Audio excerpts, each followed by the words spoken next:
koynuma. Özledim annem, doymadım sana. Giydi gömleği, aldın koynuma. Özledim annem, doymadım sana.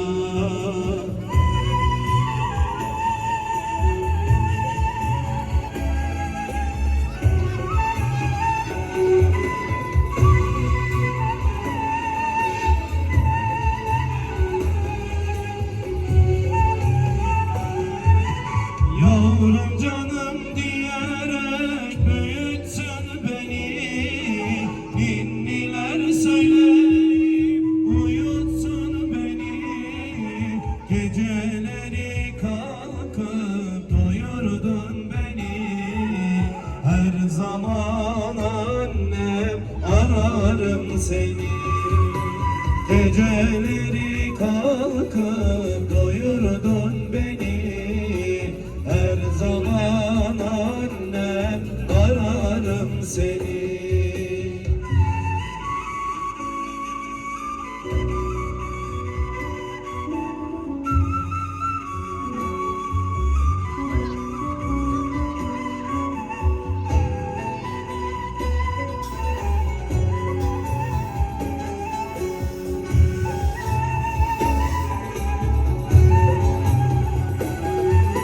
Senden daha yakın kim vardır bana? Şu kalbim daima bağlıdır sana. Dünya bir yana, anam bir yana. Her zaman annem, muhtacım sana. Dünya bir yana, anam bir yana. Her zaman annem, muhtacım sana.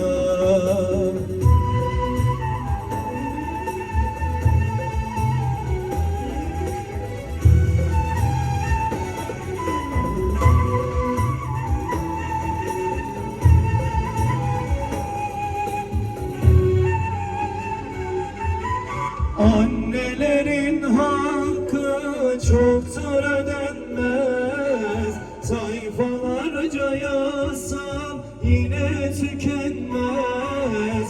Annem ölse bile ismi silinmez. Her zaman annem, ararım seni. Annem ölse bile ismi silinmez. Her zaman annem, ararım seni. Annem ölse bile ismi silinmez. Her zaman annem, ararım seni. Kaldım anam gurbet elde, hasret sabrımı deliyor. Yüzünü göreyim gel de, eller beni göndermiyor.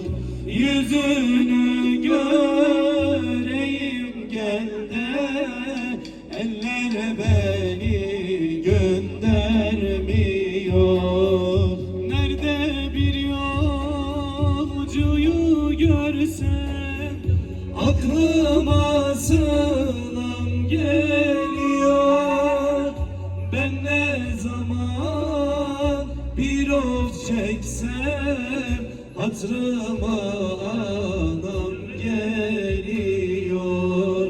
Ben ne zaman bir of çeksem, hatırıma babam geliyor.